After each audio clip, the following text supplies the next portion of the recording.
Well guys, अपना जितना भी बेसिक सेशन था ब्लेंडर के ऊपर वो कंप्लीट हो चुका है and the link is in description. अगर आपने अभी तक चेकआउट नहीं करा तो आप वहाँ पे जाके चेकआउट कर सकते हो। And now let's move on towards modifier.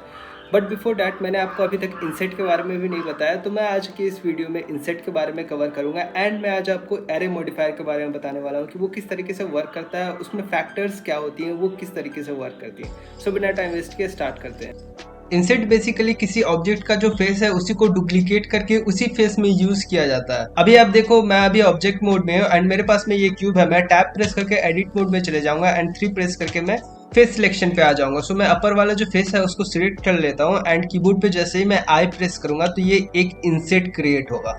ये देखो, इसी को इंसेट कहते हैं। इसी में अगर डाउनवर्ड में एक्सट्रूड करूँ तो कुछ इस तरीके से एक्सट्रूड होगा। सिमिलरली मैं इसको सिलेक्ट करके आई प्रेस करूंगा एंड ये इंसेट क्रिएट होगा। इसको मैं एक्सट्रूड कर देता हूँ तो ये देखो बैकवर्ड की तरफ मूव हो गया। सिमिलरली मैं इसको सिलेक्ट करके देन आई प्रेस करूंगा अपने कीबोर्ड पे तो ये एक इंसेट क्रिएट होगा और इसी को मैं एक्सट्रूड कर देता हूँ डाउनवर्ड की तरफ तो बैकवर्ड की तरफ। तो देखो, तो इस तरीके से आप काफी सारा इंसेट जो है वो क्रिएट कर सकते हो इन एनी ऑब्जेक्ट। नाउ अब मैं अगर एरे मॉडिफायर के बारे में बताऊं तो मैं इसको डिलीट कर देता हूं। सिंपली टैब प्रेस करके इसको मैं डिलीट कर देता हूं। शिफ्ट ए करूंगा तो मेरे सामने में ये ऑप्शन आ जाएगा। मैं क्यूब सिलेक्ट कर लेता हूं सिंपली एंड देन अभी आप यहाँ पे जाना एंड आपको यहाँ पे नट टाइटनर टाइप एक आइकन शो करेगा, उस पर सिंपली क्लिक कर देना है। ऐड मॉडिफायर का ऑप्शन आ जाएगा, आप सिंपली उस पर क्लिक करके एरे मॉडिफायर जो है उसको क्लिक कर सकते हो। एंड देन जैसे ही आप क्लिक करोगे यहाँ पे देख सकते हो ये जो हमारा लेंथ है वो बढ़ चुका है, बट यहाँ पे लेंथ बढ़ा नहीं है। मैं अभी ऑब्जेक्ट मोड में हूँ एंड एडिट मोड में जाऊंगा तो अभी आप देखो इसका सिंपली एक डुप्लीकेट क्रिएट हो गया है जो हमारा बेस ऑब्जेक्ट था उसी का।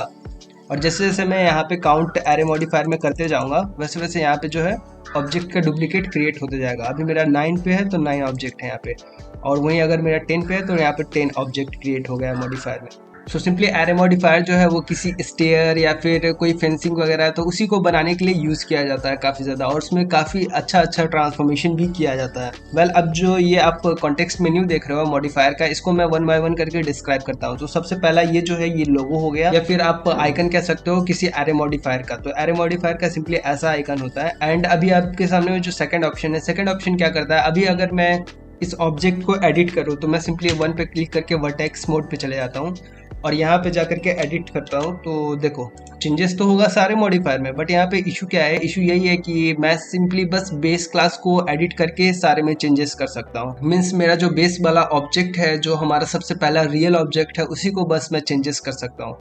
बट सपोज अगर मैं चाहूँ इसको चेंजेस करना तो उसके लिए क्या करना पड़ेगा, तो उसको मैं सिंपली इसको सिलेक्ट कर दूंगा एंड अभी देखो अभी मेरे सामने में इतना सारा वायर फ्रेम आ गया है।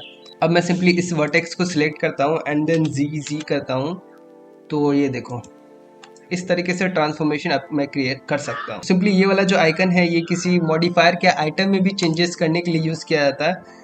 वहीं अगर मैं इसको अनसिलेक्ट कर दूं तो मॉडिफायर के आइटम में चेंजेस नहीं कर सकता हूँ। हाँ, बट चेंजेस जो होगा वो सारे में ही चेंजेस होगा, सारे मॉडिफायर आइटम्स में चेंजेस होगा।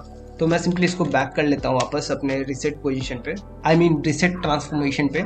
एंड अभी आप देखो ये जो सेकंड ऑप्शन है, सेकंड ऑप्शन इनेबल है। सेकंड ऑप्शन क्या करता है, इसको अगर मैं सिंपली क्लिक करूँ तो ये देखो एडिट मोड में जितने भी मॉडिफायर आइटम थे वो सारे हाइड हो चुके हैं। वहीं अगर मैं ऑब्जेक्ट मोड में जाऊँ तो जितने भी मॉडिफायर आइटम क्रिएट हुए हुए थे वो आ जाएंगे वापस। सो सिंपली सेकंड ऑप्शन जो है वो क्या करता है, एडिट मोड से जितने भी मॉडिफायर आइटम है उसको हाइड कर देता है। और इसको मैं अभी इनेबल कर देता हूँ एंड एडिट मोड में जाऊँ। अब जो थर्ड ऑप्शन है, थर्ड ऑप्शन क्या करता है, इसको अगर मैं सिलेक्ट करूँ तो ये देखो आपके सामने में एडिट मोड में जितने भी मॉडिफायर आइटम थे वो हाइड हो चुके हैं।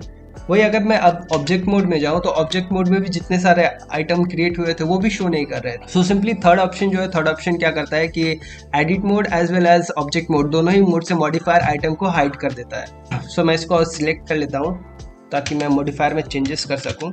एंड ये जो हमारा कैमरा वाला फोर्थ ऑप्शन है, फोर्थ ऑप्शन क्या करता है कि अगर मैं इस इमेज को रेंडर करना चाहूँ तो अभी ये हमारा मॉडिफायर आइटम के साथ में जो हमारा ओरिजिनल ऑब्जेक्ट था, ये वाला ओरिजिनल ऑब्जेक्ट, दोनों ही का इमेज क्रिएट हो जाएगा। आई नो कि आपको नहीं समझ में आया होगा, मैं बताता हूँ। अभी इसको मैं सिंपली सिलेक्ट कर लेता हूँ एंड मेरा जो कैमरा का पोजीशन है वो अभी कुछ इस तरीके से है। मैं कैमरा को थोड़ा सा बैकवर्ड मूव कर लेता हूँ। नाउ अभी आप देखो ये जो हमारा रेंडर वाला ऑप्शन है वो इनेबल है एंड यहाँ पे मैं रेंडर पे जा करके रेंडर इमेज करूँगा तो देखो जितने भी यहाँ पे डुप्लीकेट वाले जितने भी आइटम्स थे वो सारे शो कर रहे हैं, एज वेल एज ओरिजिनल वाले जो भी आइटम्स थे वो भी शो कर रहे हैं। वहीं अगर मैं अभी इसको डिसेबल कर दूं एंड देन मैं वापस रेंडर पे जाऊं एंड रेंडर इमेज करूं तो देखो क्या होगा। देखो अब यहाँ पे जो हमारा ओरिजिनल ऑब्जेक्ट था वही बस शो कर रहा है। तो रेंडर ऑप्शन बेसिकली इसी के लिए यूज किया जाता है कि हमारा जो भी ऑब्जेक्ट है उसका मॉडिफायर आइटम अगर क्रिएट हुआ है तो उसको रेंडर में शो करना है या नहीं करना है, इसी के लिए ये वाला जो ऑप्शन है फोर्थ वाला वो यूज किया जाता है। ना अभी आप देखो यहाँ पे जितने भी कॉन्टेक्स्ट मेन्यू है इसमें कई सारे ऑप्शन शो कर रहे होंगे। तो पहला जो हमारा ऑप्शन है वो है फिट टाइप। फिट टाइप में 3 वैल्यूज दे रहे थे, fixed count, fit length and fit curve. ये होता क्या है इसको मैं 1 बाय 1 करके डिस्क्राइब करता हूँ। फिट काउंट में काउंट के अकॉर्डिंग ऑब्जेक्ट्स क्रिएट होते हैं, जैसे कि अगर मैं इसमें काउंट डिक्रीज करते जाऊँ तो यहाँ पे जितने भी डुप्लीकेट ऑब्जेक्ट्स थे वो डिक्रीज होते जाएंगे एंड जैसे जैसे मैं काउंट का वैल्यू इंक्रीज करूंगा वैसे वैसे यहाँ पे इंक्रीज होते जाएंगे। सो सिंपली फिक्स्ड काउंट में काउंट के अकॉर्डिंग यहाँ पे जितने भी डुप्लीकेट ऑब्जेक्ट्स हैं वो क्रिएट होते हैं। वहीं मैं अगर बात करूँ फिट लेंथ की तो इसमें होता क्या है कि लेंथ के अकॉर्डिंग डुप्लीकेट ऑब्जेक्ट्स क्रिएट होता है। मीन्स अभी मेरा ये 0 मीटर है लेंथ, अगर मैं इसको 40 मीटर करूँ तो देखो 40 मीटर में जितना पॉसिबल ऑब्जेक्ट्स क्रिएट हो सकते थे उतने ऑब्जेक्ट क्रिएट होंगे। अगर आपको अभी भी ये नहीं समझ में आया तो मैं इसको अभी बताता हूँ। सिंपली सपोज करो कि यहाँ से लेकर के यहाँ तक जितना भी डिस्टेंस है वो है 40 मीटर यहाँ तक, एंड मेरा जो यहाँ पे x का फैक्टर है, x का फैक्टर 1.8 है। और जैसे जैसे मैं इसको इंक्रीज करते जाऊंगा तो ये देखो अभी ये मेरा 3.6 है फैक्टर, एंड इसी विद इन 40 मीटर में देखो यहाँ पे 1 2 3 4 5 6 ऑब्जेक्ट्स क्रिएट हुए हैं। वैसे ही जैसे जैसे मैं इस फैक्टर x को इंक्रीज या फिर डिक्रीज करते जाऊंगा तो ये एक फिक्स्ड लेंथ के अकॉर्डिंग, जो हमारा लेंथ यहाँ पे दिया था उसी लेंथ के अकॉर्डिंग ऑब्जेक्ट्स को डुप्लीकेट करेगा एंड इसी लेंथ के अकॉर्डिंग जितना पॉसिबल ऑब्जेक्ट्स डुप्लीकेट हो सकते हैं उतने ऑब्जेक्ट डुप्लीकेट होंगे इसी लेंथ के अकॉर्डिंग। सो हमने यहाँ पे फिक्स्ड काउंट, फिट लेंथ देख लिया एंड फिट कर्व की बारी है। सो मैं फिट कर्व बताने के लिए क्या करूंगा, मैं सिंपली ऑब्जेक्ट मोड में शिफ्ट ए करके एक कर्व ऐड कर लेता हूँ पाथ नेम से एंड इसको मैं स्केल कर देता हूँ। साइड बार पैनल पे इसका मैं ट्रांसफॉर्मेशन देखूँ तो x के अकॉर्डिंग 36.6 है। मैं सिंपली इसको 60 कर देता हूँ ताकि मैं अच्छे से बता सकूं। मैं सिंपली साइड बार पैनल को हाइड कर लेता हूँ, ऑब्जेक्ट को सिलेक्ट कर लेता हूँ एंड अभी आप मॉडिफायर में देखो तो यहाँ पे मेरे से पूछा जा रहा है एक कर्व ऐड करने के लिए। तो ऐड करने के लिए क्या करना पड़ेगा, या तो आप यहाँ पे सिलेक्ट करो तो यहाँ पे जितने भी सीन में जितने भी पाथ हैं कर्व पाथ वो आपको यहाँ पे शो हो जाएंगे, या फिर अदरवाइज आपको एक पार्टिकुलर पाथ सिलेक्ट करना है तो आप सिंपली आई ड्रॉपर पे क्लिक करके उस पाथ पे सिलेक्ट करोगे तो वो सिलेक्ट हो जाएगा। मैंने यहाँ पे नर्व्स पाथ जो है वो सिलेक्ट किया एंड जैसे ही मैंने सिलेक्ट किया तो यहाँ पे नंबर ऑफ ऑब्जेक्ट 6 थी, 1 2 3 4 5 6 एंड यहाँ पे एक और ऐड हो गया है जो 7th वन है।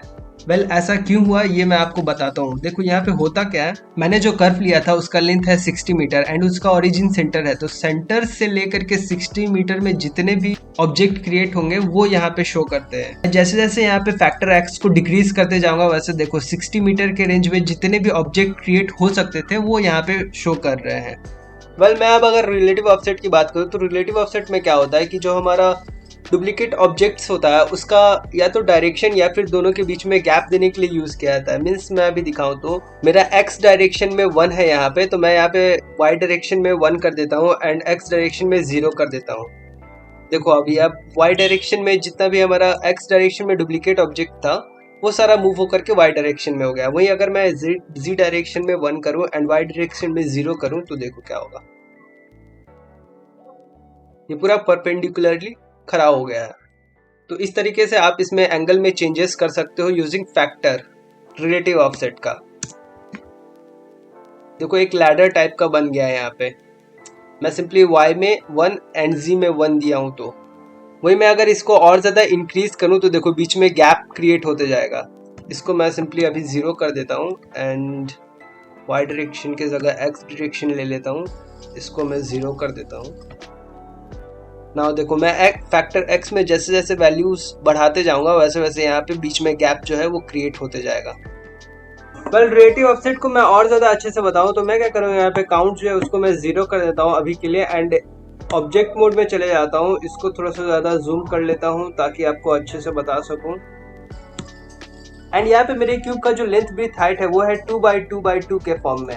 मीन्स यहाँ से लेकर के यहाँ तक 1 यूनिट, देन यहाँ से लेकर के यहाँ तक 1 यूनिट। ये हमारा एक लेंथ हो गया 2 यूनिट का। वैसे ही हमारा ब्रेथ जो हो जाएगा वो हो जाएगा 2 यूनिट का, एंड हाइट जो हो जाएगा वो हो जाएगा 2 यूनिट का।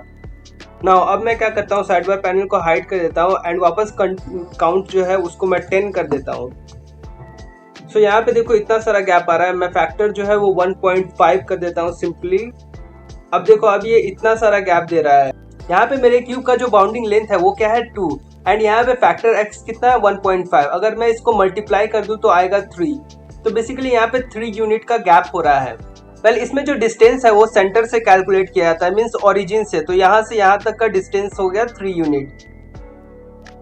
वो कैसे, तो यहाँ से यहाँ तक का 1 यूनिट हो गया, देन यहाँ से यहाँ तक का 1 यूनिट गैप हो गया, एंड यहाँ से यहाँ तक का ओरिजिन तक का डिस्टेंस हो गया 1 यूनिट। तो यहाँ से यहाँ तक हो गया 3 यूनिट। सो रिलेटिव ऑफसेट में क्या होता है, बाउंडिंग बॉक्स जो होता है, मीन्स बॉक्स का जो साइज होता है उसके अकॉर्डिंग यहाँ पे गैप दिया जाता है duplicate as well as original object में। अब मैं अगर कांस्टेंट ऑफसेट की बात करूँ तो मैं इसको सिंपली सिलेक्ट कर लेता हूँ, इसको अनसिलेक्ट कर देता हूँ, एंड हमारा जो यहाँ पे 1 मीटर का डिस्टेंस है एक्स के डायरेक्शन में, इसको मैं ऑब्जेक्ट मोड से एडिट मोड में स्विच कर लेता हूँ एंड इसको मैं ऑप्शन क्लिक कर देता हूँ। अभी आप देख सकते हो जितना भी डिस्टेंस है वो ओरिजिन के अकॉर्डिंग हो रहा है। इस ऑब्जेक्ट का जो ओरिजिन है वो यहाँ पे है एंड इस ऑब्जेक्ट का जो ओरिजिन है वो यहाँ पे है। मैं सिंपली बताता हूँ, मैं इसको क्लिक कर देता हूँ एंड यहाँ से देखो ये ओरिजिन हो गया हमारे इस ऑब्जेक्ट का। जो ओरिजिन है वो ये है एंड इस ऑब्जेक्ट का जो ओरिजिन है वो ये है।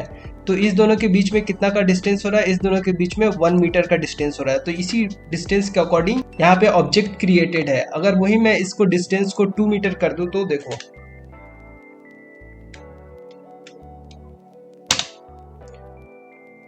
अभी देखो यहाँ से यहाँ तक का जो डिस्टेंस है वो 1 मीटर हो गया, एंड देन यहाँ से यहाँ तक का इस ओरिजिन के डिस्टेंस जो है इस वाले ऑब्जेक्ट के ओरिजिन का यहाँ से डिस्टेंस हो गया 2 मीटर। तो ओवरऑल यहाँ से यहाँ तक 2 मीटर का डिस्टेंस। ऑब्जेक्ट के बीच में जो डिस्टेंस है वो ओरिजिन से लिए जाते हैं, तो यहाँ पे ओरिजिन के अकॉर्डिंग डिस्टेंस फाइंड करते हैं। सो कांस्टेंट ऑफसेट में बेसिकली लेंथ के अकॉर्डिंग ऑब्जेक्ट प्लेस्ड रहते हैं। मीन्स अभी मेरा यहाँ पे 2 मीटर का डिस्टेंस है तो यहाँ पे 2 मीटर का डिस्टेंस शो कर रहा है। वहीं अगर मैं इसको 3 मीटर कर दूँ तो आप देखो 1 मीटर का बीच में गैप क्रिएट हो जाएगा। ये देखो ये 1 मीटर का गैप हो गया।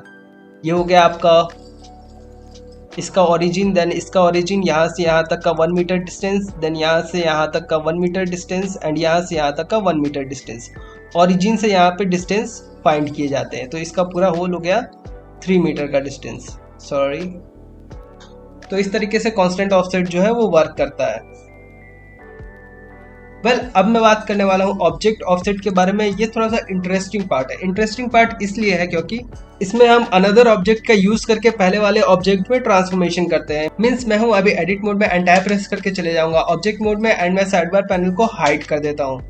यहाँ पे मैं क्या करूँगा, शिफ्ट करके एक क्यूब ऐड कर लेता हूँ मेश में जा करके एंड इसको मैं मूव कर लेता हूँ। सो वाई डायरेक्शन की तरफ थोड़ा सा, एंड ये मेरा क्रिएट हो चुका है। अब मैं क्या करूँगा, वापस मैं इसको सिलेक्ट करके एडिट मोड में चले जाता हूँ एंड यहाँ पे मैं ऑब्जेक्ट ऑफसेट जो है वो ऑन कर लेता हूँ। एंड यहाँ पे मेरे से पूछा जा रहा है कि किस ऑब्जेक्ट को सिलेक्ट करना है। तो यहाँ पे ध्यान रहे कि जो ऑब्जेक्ट का हम मॉडिफायर क्रिएट करते हैं उसको यहाँ पे सिलेक्ट नहीं करना है क्योंकि नहीं लेगा। मैं सिंपली इसको सिलेक्ट करके अगर मैं मॉडिफायर वाला लूँ तो यहाँ पे देखो fail to set value show कर रहा है। सो यहाँ पे हमें वो ऑब्जेक्ट लेना है जो इस ऑब्जेक्ट से अटैच्ड नहीं है। तो मैं इसको यहाँ पे अगर सिलेक्ट करूँ तो ये देखो अभी क्या हुआ, इस ऑब्जेक्ट के अकॉर्डिंग यहाँ पे ट्रांसफॉर्मेशन हो रही है। अब मैं अगर वापस ऑब्जेक्ट मोड में जाकर के इसको स्केल करूँ तो देखो क्या होगा। ये देखो स्केल, मैं जैसे जैसे इसको छोटा कर रहा हूँ वैसे दूर वाला बड़ा होते जा रहा है, एंड जैसे जैसे मैं इसको बड़ा कर रहा हूँ वैसे दूर वाला जो है छोटा होते जा रहा है। तो इस तरीके से यहाँ पे ट्रांसफॉर्मेशन जो है वो वर्क किया जाता है। यहाँ पे मेरा अभी कांस्टेंट ऑफसेट जो है वो ऑन है एंड यहाँ पे 3 मीटर का डिस्टेंस है। मैं सिंपली इसको 1 मीटर का डिस्टेंस कर देता हूँ, या फिर कह लो कि मैं कांस्टेंट ऑफसेट क्लोज कर दे रहा हूँ। ये हमारा ओरिजिनल ऑब्जेक्ट है एंड यहाँ से डुप्लीकेट क्रिएट हो रहा है। तो यहाँ पे जो फर्स्ट वाला डुप्लीकेट है वो ये है और ये कंप्लीटली ओवरलैप कर रहा है जो मैंने अनदर ऑब्जेक्ट क्रिएट करा है। सो इसी के अकॉर्डिंग यहाँ पे चीज़ें वर्क कर रही है। अगर मैं इसको रोटेट करूं तो देखो क्या होगा।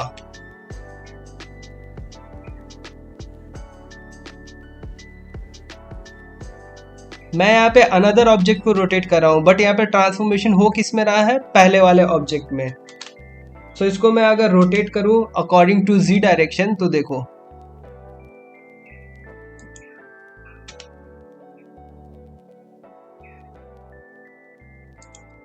काफ़ी ज़्यादा ट्रांसफॉर्मेशन आप इसका कर सकते हो अगर आप एरे का यूज़ कर रहे हो तो। वेल मैं इसको वापस से बैक कर देता हूँ एंड अभी आप देखो इसमें काफ़ी ज़्यादा डिस्टेंस भी आ रहा है। डिस्टेंस इसीलिए आ रहा है क्योंकि हमारा जो ओरिजिनल ऑब्जेक्ट था एंड मैंने जो अनदर ऑब्जेक्ट क्रिएट करा था उस दोनों के बीच में काफ़ी ज़्यादा गैप है। तो मैं क्या करूँगा, सिंपली जो मैंने अनदर ऑब्जेक्ट क्रिएट करा है उसको मैं वाई एक्सिस के अकॉर्डिंग क्लोज ले आऊँगा इसको। तो अभी देखो आप सारे के सारे ऑब्जेक्ट जितने भी थे वो क्लोज आ चुके हैं। सो इस तरीके से आप ट्रांसफॉर्मेशन कर सकते हो यूजिंग ऑब्जेक्ट ऑफसेट का। अब मैं वापस इसको बैक कर देता हूँ एंड मैं मॉडिफायर में चले जाता हूँ इसको सिलेक्ट करके। वेल हमने यहाँ पे रिलेटिव ऑफसेट देख लिया, कंस्टेंट ऑफसेट देख लिया एंड ऑब्जेक्ट ऑफसेट देख लिया। नाउ इट्स टाइम फॉर मर्ज। मर्ज में क्या होता है, चीज़ें मर्ज होती है। मीन्स मैं इस दोनों को फैक्टर लगा के भी इसमें अटैच कर सकता हूँ। मीन्स अभी देखो मैं यहाँ पे कंस्टेंट ऑफसेट में हूँ एंड यहाँ पे मैं गैप दे देता हूँ 2 मीटर का। ऑब्जेक्ट ऑफसेट में क्लोज कर देता हूँ एंड ये जो अनदर ऑब्जेक्ट मैंने क्रिएट करा था इसको मैं डिलीट कर देता हूँ। इसको मैं रोटेट कर लेता हूँ ताकि ये थोड़ा ज़्यादा बेटर वे में शो करे। सो यहाँ पे कॉन्स्टेंट में मैंने एक्स डायरेक्शन में 2 मीटर का डिस्टेंस ले रखा है एंड यहाँ पे मैं मर्ज ऑप्शन जो है वो इसको इनेबल कर लेता हूँ। बट यहाँ पे अभी दोनों के बीच में गैप है ही नहीं तो मर्ज करने का जरूरत पड़ेगा नहीं। सो मैं यहाँ पे 3 मीटर का गैप ले लेता हूँ। अभी आप देखो यहाँ पे 1 2 3 मीटर का गैप हो चुका है एंड मर्ज में मैं क्या करूँगा, यहाँ पे दोनों के बीच में जो डिस्टेंस है वो कितना है, 1 मीटर का डिस्टेंस है। सो हमारा मर्ज ऑप्शन क्या करेगा, 1 मीटर जैसे ही हो जाएगा वैसे ही दोनों को अटैच कर देगा। मीन्स अभी यहाँ पे मेरा 1 मीटर कंप्लीटली हो चुका है तो ये दोनों अटैच हो गए हैं। सो मर्ज ऑप्शन जो है वो अटैच करने के लिए यूज किया जाता है। और यूवी क्या है, यूवी जो है वो टेक्सचर में हम लोग देखेंगे। यू बेसिकली हॉरिजॉन्टल लाइन के लिए एंड वी जो है वो वर्टिकल के लिए यूज किया जाता है। सो इसको हम टेक्सचर में देखेंगे। अभी के लिए इसको मैं छोड़ देता हूँ एंड कैप्स क्या है। वेल कैप्स बताने के लिए मैं क्या करूंगा, सिंपली एडिट मोड से चले जाऊंगा ऑब्जेक्ट मोड में एंड शिफ्ट करके एक यूवी स्फीयर यहाँ पे ऐड कर लेता हूँ। इसका पोजीशन मैं यहीं पे रहने दूंगा, को थोड़ा सा स्केल कर देता हूँ। आई थिंक इतना ज़्यादा बेटर है। मैं वापस चले जाऊंगा इसको सिलेक्ट करके एडिट मोड में एंड यहाँ पे कैप्स एंड के लिए यहाँ पे इसको मैं आई ड्रॉपर को यूज कर लूंगा। तो अभी आप देख सकते हो यहाँ पे एंड में जो है एक क्यूब ऐड हो गया है। वेल मैं मर्ज का ऑप्शन इसको हटा देता हूँ एंड कॉन्स्टेंट ऑफसेट मैं वापस से 2 कर देता हूँ ताकि ज़्यादा बेटर वे में ये कनेक्टेड हो सके। एंड कैप्स स्टार्ट में भी मैं इसको यूज़ कर लेता हूँ। सो ये कैप्स स्टार्ट में भी आ गया एंड इसको मैं हाइड कर देता हूँ। अभी देखो आप कितना ज़्यादा अच्छा लग रहा है। वेल इस आर्किटेक्चर को देख करके मुझे एक जगह का याद आ रहा है। मैंने कोलकाता में एक बिल्डिंग देखा था, बिल्डिंग के ऊपर में एक बड़ा सा फुटबॉल टाइप बना हुआ था, तो उसी के जैसा मुझे ये लग रहा है। खैर अब स्टेयर बनाने के लिए मैं क्या करूँगा, सिंपली इसको मैं होल ऑब्जेक्ट को डिलीट कर देता हूँ। सारी चीज़ें अपने जगह पे है एंड मैं क्या करूँगा, यहाँ पे शिफ्ट करके एक क्यूब जो है वो ऐड कर लेता हूँ। इसको थोड़ा सा स्केल कर देता हूँ अकॉर्डिंग टू एक्स एक्सिस और स्केल कर देता हूँ जी डायरेक्शन में थोड़ा सा। तो ये कुछ इस तरीके से हो जाएगा। अब मैं इसमें मॉडिफायर ऐड करने के लिए सिंपली इस पर क्लिक करके मैं चले जाऊँगा यहाँ पे एरे मॉडिफायर ऐड करूँगा एंड मुझे एक्स के डायरेक्शन में नहीं चाहिए तो मैं इसको 0 कर देता हूँ एंड वाई के डायरेक्शन में 1 कर देता हूँ मैं। सॉरी, तो मैंने ना यहाँ पे एक एरे मॉडिफायर ऐड कर लिया है एंड काउंट को मैं इंक्रीज करके यहाँ पे 10 कर देता हूँ या फिर 20 कह लो। सो ये इतना बड़ा हो जाएगा। इसमें थोड़ा सा मैं फैक्टर दे देता हूँ वाई के डायरेक्शन में, तो आई थिंक इतना ज़्यादा बेटर है एंड जी के डायरेक्शन में थोड़ा सा फैक्टर चाहिए और इससे थोड़ा सा ज़्यादा क्लोज। नाउ आई थिंक अब ये स्टेयर टाइप का शो कर रहा है। सो इस तरीके से आप काफ़ी सारा चेंजेस कर सकते हो। सो मैंने यहाँ पे एक बहुत ही जल्दी में एक लैडर क्रिएट कर लिया है इंस्टेड ऑफ 1 by 1 क्रिएट करने के जगह। तो मॉडिफायर बहुत ही ज़्यादा यूज़फुल चीज़ है। आप इसको प्रैक्टिस करो एंड जैसे जैसे आप इसको प्रैक्टिस करोगे काफ़ी ज़्यादा ये यूज़फुल होते जाएगा, काफ़ी ज़्यादा हैंड आपका इस पर फ्री होते जाएगा। बट ये अभी आप देखो यहाँ पे ये अप्लाई नहीं हुआ, ये टेम्पोररी बेसिस पे अप्लाई हुआ है। परमानेंटली अप्लाई करने के लिए क्या करना पड़ता है, सिंपली आप इसको ड्रॉप डाउन करके एंड जैसे ही आप अप्लाई पे हिट करोगे तो ये अप्लाई हो जाएगा। यहाँ पर से आप देख सकते हो मॉडिफायर यहाँ पर से गायब हो चुका है एंड यहाँ पे मॉडिफायर जो है वो सक्सेसफुली अप्लाई हो चुका है स्टेयर में। तो इस तरीके से आप जल्दी से कोई सा भी ट्रांसफॉर्मेशन क्रिएट कर सकते हो। सो आई होप कि आपके लिए ये वीडियो हेल्पफुल रहा होगा। ऐसे ही वीडियो के लिए आप लाइक करें, कमेंट करें एंड सब्सक्राइब करें। मिलते हैं फिर नेक्स्ट वीडियो में। So thank you.